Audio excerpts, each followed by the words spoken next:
وَيُكَلِّمُ النَّاسَ فِي الْمَهْدِ وَكَهْلًا وَمِنَ الصَّالِحِينَ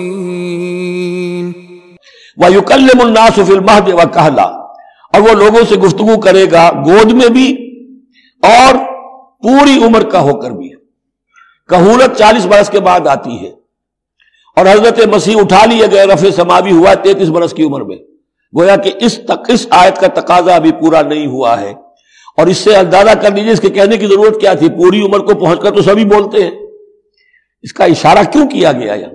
اس لیے کہ ہمیں معلوم ہو جائے کہ حضرت مسیح پر ابھی موت واقع نہیں ہوئی ہے، بلکہ وہ واپس آئیں گے دنیا میں، دوبارہ اتریں گے، پھر ان کی وہ عمر بھی ہوگی، پھر وہ شادی بھی کریں گے، ان کی اولاد بھی ہوگی، اور ان کے ذریعے سے اللہ تعالیٰ یہ نظام خلافت علی منہاج النبوت کو پوری دنیا میں قائم کرے گا۔